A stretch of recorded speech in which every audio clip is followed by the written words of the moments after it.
சுச்சக்கர வரதாச்சாரியம் சுத்தசத்வ குருத்தமம் ஸ்ரீநிதி ராகவம் வந்தே ஹியபார கருணாகரம் கவிதாஜித கல்லோலி கன்யகா காந்தவக்ஷசே கருணாதி குணாத்தியாய கமலாநிதயே நமஹா. ஸ்ரீ சங்கரா தொலைக்காட்சி நேயர்களுக்கு வணக்கம். புன்னகை ராமாயணம் சுந்தர ஸ்பந்தம் 25வது ஸ்லோகத்தை இன்றைய தினம் நாம் காண உள்ளோம். ஹனுமான் சீதையிடம் தான் ராமதூதன் என்பதையெல்லாம் நிரூபித்து விட்டார். ராமன் அவசியம் வருவார் என்பதற்கும் ஒரு உத்தரவாதம் அளித்து விட்டார்.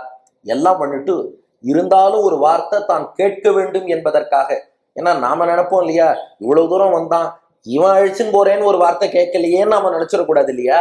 அதனால ஹனுமான் சீதையிட்ட என்ன கேட்டாராம், ஒருவேளை உங்களுக்கு விரைந்து ராமனை அடைய வேண்டும்ங்கிற எண்ணம் இருக்குன்னா அடியனுடைய தோளிலே ஏறி அமருங்கள், இப்போதே அடியேன் ராமன்கிட்ட கொண்டு போய் உங்களை சேர்க்கிறேன்னு சொன்னார். அதற்கு சீதை ஒரு பதில் சொல்றா. அதை கேட்டு ஹனுமான் அப்படியே புல்லரித்து போனாராம். அந்த சம்பவத்தை இப்போ சீத்தை நினைவு கூர்ந்து ராமபிரானிடம் தெரிவிக்க, அதை கேட்டு ராமன் புன்னகை செய்கிறான். அப்ப காட்சி, ஹனுமான் சீத்தையிட்ட என் தோல்ல வருகிறீர்களா, ராமன்கிட்ட சேர்க்கிறேங்கிறார். சீத்தை ஒரு பதில் சொல்றா. அதை கேட்டு புல்லரித்து போகிறார் ஹனுமான். இப்ப ஸ்லோகம் 25வது ஸ்லோகம் சுந்தர ஸ்பந்தத்திலே உங்கள் உள்ளத்திலும் இல்லத்திலும் எழுந்தருளியிருக்கும் அனுமன் முன்பும் சீதாராமர்கள் முன்பும் வாங்கோ ஸ்லோகத்தை சேவிப்போம். துவாம் நேஷ்யாமி ததந்திகம் ஜனகஜே பிருஷ்டம் சமாருஹ்யதாம் மைவம் சர்வ நிஷாச்சரான் நிஜசரைஹி ஹத்வா நயேத்யேஷமாம் இத்யுக்தேர் மமசாரவித் புலகிதஹ ஜாதோ ஹனுமானிதி ஸ்ரீசீதா வச்சனேன ஜாத்தமயிதே மந்தஸ்மிதம் சோபதே என்பது ஸ்லோகம். இப்போ ஹனுமான் சீதையை பார்த்து கேட்கிறாராம். ஏன்னா ஒரு நல்ல தூதன்கிறவன் சொல்லிவிட்ட வேலையை மட்டும் பார்த்துட்டு வரக்கூடாது. அத்தோட முதலாளிக்கு என்னென்னலாம் தேவைன்னு சிந்திச்சு அதெல்லாமும் சேர்த்து காரியத்தை சாதிச்சுட்டு வரணும். அதனால இப்ப ஹனுமான் யோசிச்சார், ஒருவேளை சீத்தை விரைந்து ராமன்கிட்ட போகணும்னு கூட நினைக்கலாம். அப்புறம் யோசிப்பா, என்னடா இவ்வளவு பெரிய ஆளுன்னா கடலை தாண்டி வந்தான், கடைசியில என்ன அங்க கூட்டுன்னு போகாம விட்டுட்டானேன்னு யோசிக்க வாய்ப்பு இருக்கு. அதனால ஹனுமான் கேட்டாராம், துவாம் நேஷ்யாமி ததந்திகம் ஜனகஜே, ஜனகராஜன் திருமகளே, ராமனிடம் உங்களை அடியேன் அழைத்து செல்கிறேன். எப்படின்னு கேட்டா சீத்தை, பிருஷ்டம் சமாருஹ்யதாம், என் தோள் மேல ஏறி உட்காருங்க, இப்போதே உங்களை அழைத்து செல்கிறேன்னு சொன்னார். இந்த சம்பவத்தை வால்மீகி ஒரு விதமா டீல் பண்ணியிருக்கார், கம்பரும் வித்தியாசமா டீல் பண்ணியிருக்கார். இப்ப நமக்கு அது விஷயம் இல்லை. இப்ப நாம புன்னகை ராமாயணம் பார்த்து வருகிறோம். அதுல குறிப்பா ஹனுமானுடைய வைபவம், நம்மளை சுத்தி 9 ஹனுமான் எழுந்தருளி இருக்காரு இல்லையா. அப்போ ஹனுமானின் பெருமைங்கிற கோணத்துல மட்டும் இதை பாருங்க. இப்படி ஹனுமான் சொல்றார், என் தோல்ல ஏறி உட்காருங்கோ சேர்க்கிறேன்னார். அப்ப சீத்தை சொன்னாலாம், மைவம், இல்லப்பா நான் அதற்கு இசைய மாட்டேன்னா. ஏன்னு கேட்டார் ஹனுமான். சீதை சொன்னா, சர்வ நிஷாச்சரான் நிஜசரைஹி ஹத்வா நயேத்யேஷமாம், ராமன் வரணும், ராமன் வந்து இந்த அரக்கர்களை எல்லாம் தன்னுடைய பானங்களாலே அழிக்கணும், அதன் பின் ராமன் வந்து என்னை மீட்டு சென்றால்தான் தத்தஸ்ய சதிருஷம் பவேத், அதுதான் ராமனுக்கு உகந்தது. வால்மீகி ராமாயணத்துல இந்த ஸ்லோகம் இருக்கு. சீத்தை சொல்ற, அவர்தான் வந்து மீட்கணும். கம்பரும் அல்லல் மாக்கள் இலங்கையதாகுமோ, அல்லல் மாக்கள் இலங்கையதாகுமோ, எல்லை நீத்த உலகங்கள் யாவையும் என் சொல்லினால் சுடுவேன், அது தூயவன் வில்லின் ஆற்றற்கு மாசென்று வீசினேன்கிறார். அப்பா நினைச்சா நானே இலங்கையை சுட்டெரித்து விடுவேன், இலங்கையில் உலகத்தையே சுட்டெரிப்பேன், என் சொல்லால் சுடுவேன், அந்த ஆற்றல் எனக்கு உண்டு. ஆனா நான் அதை பண்ணிட்டேன்னா இது சீதா எனமா போயிடும், நீ பண்ணிட்டேன்னா ஆஞ்சநேயா எனமா போயிடும். ராமன் வந்து இதை பண்ணான்னா தான் அது ராமாயணமா இருக்கும். ஏன்னா பாக்குறவா என்ன சொல்லுவா, ராமனுடைய மனைவிய ராவணன் கொண்டு போயிட்டான், ஒரு குரங்கு போய் காப்பாத்தி தும்பா, அது ராமனுடைய பெருமைக்கு இழுக்கு. அப்ப ராமனுடைய மனைவியான என்னை ராவணன் அபகரித்தான்னா ராமனே வந்து ராவணனை அழித்து என்னை மீட்டால்தான் அது ராமனுக்கு பெருமையை ஒழிய, கொண்டு போனது ராவணன் கொண்டு போயிட்டான், ஹனுமான்னு ஒருத்தர் மீட்டு கொடுத்தாருன்னா அப்ப ராமனுக்கு பெருமை இருக்காதுப்பா. மேலும் ராமனே எல்லாம் என்று அடியேன் இருக்கிறேன், அடியேனை ராமன் தான் காக்க வேண்டும், அவரையே நம்பி இருக்கிறேன்னு சீத்தை சொல்ல, அதை நினைச்சு பார்த்தாராம் ஹனுமான். ஐயோ, இந்த விஷயத்த நாம யோசிக்காம விட்டுட்டோமே. ஏன்னா ஹனுமான் இப்ப சீத்தையை கண்டுபிடிச்சு போய் ராமன்கிட்ட சொன்னார்னா அப்ப ராமனுக்கு எந்த இழுக்கும் கிடையாது. ஆனா ஹனுமானே சீத்தையை ராமன்கிட்ட கொண்டு போய் சேர்த்துட்டார்னா அப்போ ராமனுடைய பெருமைக்கு ஏதோ குறைச்சலோ, அப்ப ராமனால் ராவணனை எதிர்த்து சண்டை போட முடியாதோ, இன்னொருத்தர் தான் நிறைவேற்றினாரோன்னு யாரோ ஒருத்தர் பேசிடுவாளே. ஐயோ, ராமன் மீது சீத்தைக்கு எவ்வளவு அந்த பரிவு, அன்பு, காதல், பக்தி இருக்கு, ராமன் மீது எவ்வளவு நம்பிக்கை, நிஷ்டை, அதனால அவர் வந்து காக்கணும். அதுலயும் என்ன நினைக்கிறா, நான் இன்னும் 1 மாசம் இங்க கஷ்டப்பட்டாலும் பரவாயில்ல. சீத்தை சொல்றா, நான் 1 மாசம் அவகாசம் தரேன், 1 மாசம் கஷ்டப்பட்டாலும் பரவாயில்ல, ராமன் வந்து மீட்கட்டும்னாலே அதை நினைச்சு பார்த்தாராம் ஹனுமான். இத்யுக்தேகே மமசாரவித் புலகிதகா, நான் சொன்ன கருத்தின் அடியாழத்தை புரிந்து கொண்டான் ஹனுமான். புலகிதகா, புலகாங்கிதம் அடைந்தாராம். ஐயோ, ராமன் மீது உங்களுக்கு எவ்வளவு அன்பு, எவ்வளவு ஈடுபாடுன்னு சொல்லி ஜாதோ ஹனுமான் இதி, அப்படி புலகாங்கிதம் அடைந்தானே ஹனுமான் என்று ஸ்ரீ சீதா வச்சனேன ஜாத்த மகிதே மந்தஸ்மிதம் சோபதே.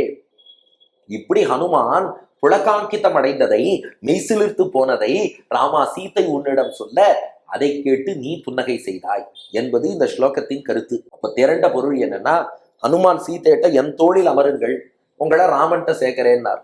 அதுக்கு சீத்தை சொன்னா, இல்ல அது சரி வராது, ராமன் வந்து என்னை மீட்பதுதான் முறை, நீ நடுவுல வந்து என்னை மீட்டுட்டேன்னா அதுக்கப்புறம் எல்லாரும் உனக்கு கிரெடிட் கொடுத்துட்டு ராமனை கொஞ்சம் இழிவாக பேச வாய்ப்பு இருக்கு. சீத்தையே அப்படி எரித்தாலும் அதான் நடக்கும். என்ன சொல்லுவா, இப்ப ராமனுடைய மனைவியை ராவணன் அபகரிச்சுன்னு போயிட்டான், கடைசியில இந்த ராமன் ஒண்ணுமே பண்ணல, சீத்தையே சொந்த சாமர்த்தியத்துல தப்பிச்சு வந்துட்டான்ருவா. அப்ப அவர் தான்ப்பா வந்து மீட்கணும், அவருக்கு அவப்பேறு ஏற்பட்டுடக்கூடாதுன்னு சொல்ல சீத்தைக்கு இருந்த ராம பக்தியை நினைத்து ஹனுமான் புலகாங்கிதம் அடைந்தார். அதை இப்ப சீத்தை ராமன்கிட்ட சொல்ல ராமன் புன்னகை செய்கிறான். இது ஸ்லோகத்தின் திரண்ட கருத்து. இங்க ராமனுடைய புன்னகைக்கான காரணம் என்னன்னா, சீத்தையினுடைய சரணாகதி நிட்டை. அதாவது நாம எப்படி இருக்கணுங்கிறத சாட்சாத் மகாலட்சுமி சீத்தையே ஒரு ஜீவாத்மாவின் ரோலை எடுத்துட்டு நடத்தி காட்டுறான். நம்மளும் சீத்தையும் ஒண்ணும் இல்லை, ஆனா நாம எப்படி இருக்கணுங்கிறத அவ எனாக்ட் பண்றாளாம். எப்படி இருக்கணும்னா, நம்ம பெருமாள்கிட்ட சரணாகதி பண்றோம் இல்லையா, சரணாகதி பண்ணிட்டா அவர் தான் காப்பாத்துவாருங்கிற மகா விஸ்வாசத்தோடு நிட்டையோடு இருக்கணும். இன்னொருத்தர் காலையும் போய் விழக்கூடாது, என்னை காப்பாத்திக்க நானும் முயற்சி பண்ணக்கூடாது, பகவான் தான் காப்பான்னு இருக்கணும். திரௌபதி சரணாகதி பண்றா இல்லையா, 2 கைகளையும் மேல தூக்கிட்டா. முதல்ல 2 கையாலையும் மானத்தை மறைச்சிட்டு இருந்தா, அது என்னையே நான் காப்பாத்திப்பேங்கிறது.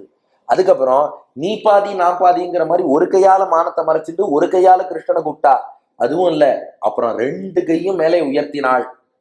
சங்க சக்கர கதாபாணே துவாரகா நிலையாச்சுதா கோவிந்தா புண்டரீகாட்சா ரக்ஷமாம் சரணாகதாம்னா. அப்போ சரணாகதங்கிறவன் தங்கிட்ட கை முதல் வச்சுக்க கூடாது, இன்னொருத்தரையும் எதிர்பார்க்க கூடாது, பகவானே காக்க வேண்டும் என்று அவனை மட்டும் எதிர்பார்த்து காத்து இருக்கணும். நிச்சயம் பகவான் காப்பான். இதைத்தான் நம்மாழ்வார் பாடினார். என்னான் செய்கிறேன் யாரே களைகள் என்னை என் செய்கின்றாய், உன்னாலல்லால் யாவராலும் ஒன்றும் குறைவேண்டேன். என்னான் செய்கிறேன், நானா எதுவும் செய்ய மாட்டேன், யாரே களைகள் இன்னொருத்தர்த்தையும் போய் விழமாட்டேன், என்னை என் செய்கின்றாய், நீ என்ன செய்ய போறேன்னு சொல்லு, உன்னாலல்லால் யாவராலும் ஒன்றும் குறைவேண்டேன், உன்னை தவிர இன்னொருத்தன் கையை எதிர்பார்க்க மாட்டேன்னார். அந்த நிட்டைய சீதை வெளிப்படுத்தியிருக்கா. அதை ஹனுமானை இவ்வளவு ரசிச்சிருக்கானேன்னு அதை நினைத்து ராமன் புன்னகை செய்தான். இது புன்னகைக்கான காரணம். 2, இது உணர்த்தக்கூடிய ஹனுமானுடைய மங்கள குணம் என்ன, கல்யாண குணம் என்னன்னா, ஹனுமான் இதுல ஒரு பெரிய காரியம் பண்ணியிருக்கார். அவர் புலகாங்கிதம் அடைந்தார், சீத்தையின் பக்தியை வியந்தார், இதெல்லாம் ஒரு புறம். அவர் உள்ளூர என்ன பண்ணியிருக்கார், சீத்தை கிட்ட இருந்து 1 மாத காலம் டைம் கெயின் பண்ணத்தான் இப்படி கேட்டாராம். ஏன்னா நான் பல காரணங்கள் சொல்றான் ஹனுமான் இதுக்காக எல்லாம் கேட்டார்னு. நன்னா யோசிச்சு பாருங்க, ஹனுமான் நவ வியாக்கரண பண்டிதர், புத்தி சாதுரியம் மிக்கவர், அவருக்கு தெரியாதா தோல்ல ஏறுன்னு சொன்னா சீத்தை வரமாட்டான்னு அவருக்கு தெரியாதா? அப்புறம் எதுக்கு அவர் இந்த கேள்வி கேட்கணும்னா, ஹனுமான் சீத்தையை சந்திக்கும் போது சீத்தை கழுத்துல தூக்கு மாட்டிக்க பார்த்தா இல்லையா, அதனால ஹனுமான் என்ன பண்றார், நீங்க அப்படி ஒரு முடிவு எடுத்துட்டு நான் போய் ராமனை அழிச்சுன்னு வரேன் எல்லாம் சரி, அதுக்குள்ள நீங்க மறுபடியும் இப்படி ஒரு முடிவு எடுத்துட்டா என்ன பண்றது, அதனாலதான் உங்களுக்கு உடனே ராமன்ட்ட போகணும்னா சொல்லுங்க, நான் ஆப்ஷன் தரேன், தோல்ல உட்காருங்கோன்ட்டார். சீத்தையே இப்ப என்ன பண்ணிட்டா, இல்ல ராமன் தான் வரணும், 1 மாசம் ஆகுமே என்னார், பரவாயில்ல 1 மாசம் காத்து இருக்கிறேன்னு தன் வாயால சீத்தை சொல்லிட்டா. அப்ப இதனால என்ன பெனிஃபிட்னா, தானே வாக்கு கொடுத்ததால் அட்லீஸ்ட் இன்னும் 1 மாத காலத்துக்கு சீத்தை தற்கொலைங்கிற முடிவை எடுக்க மாட்டாள். அந்த டைம் கெயின் பண்ணணுங்கிறதுக்காக தான் ஒரு வார்த்தையை போட்டு வாங்கினாராம், உங்களுக்கு இப்பவே ராமன்ட்ட போகணும்னா சொல்லிடுங்கோ, அழிச்சுன்னு போறேன், இல்லப்பா வேண்டாம் 1 மாசம் காத்திருக்கிறேன், அப்போ ஓகே 1 மாசம் காத்திருக்கோ, ராமனோடு வருகிறேன், அந்த டைம் வாங்கியிருக்காரு. அப்ப எவ்வளவு புத்தி சாதுரியம் பாருங்க, அதை இதன் மூலம் வெளிப்படுத்தி இருக்கிறார் ஹனுமான். இனி இந்த ஸ்லோகத்தை ரசிப்போருக்கு என்ன பலன்னா, அவ விரும்பும் விஷயங்கள் விரைவாக கிடைக்கும். சிலது தாமதமாறுதுன்னு நினைச்சுட்டு இருக்கோம் இல்லையா, அதெல்லாம் விரைவாக நமக்கு நடக்க வேண்டும் என்றால் வாங்கோ ஸ்லோகத்தை சேவிப்போம். துவாம் நேஷ்யாமி ததந்திகம் ஜனகஜே பிருஷ்டம் சமாருஹ்யதாம் மைவம் சர்வ நிஷாச்சரான் நிஜசரைஹி ஹத்வா நயேதேஷமாம் இத்யுக்தேர் மமசாரவித் புலகிதஹ ஜாதோ ஹனுமானிதி ஸ்ரீ சீதா வச்சனேன ஜாத்தமகிதே மந்தஸ்மிதம் சோபத்தேன்னு சொல்லுவோம். விரைந்து திருவருள் கிடைக்கும், காரியம் கைகூடும். நன்றி, வணக்கம்.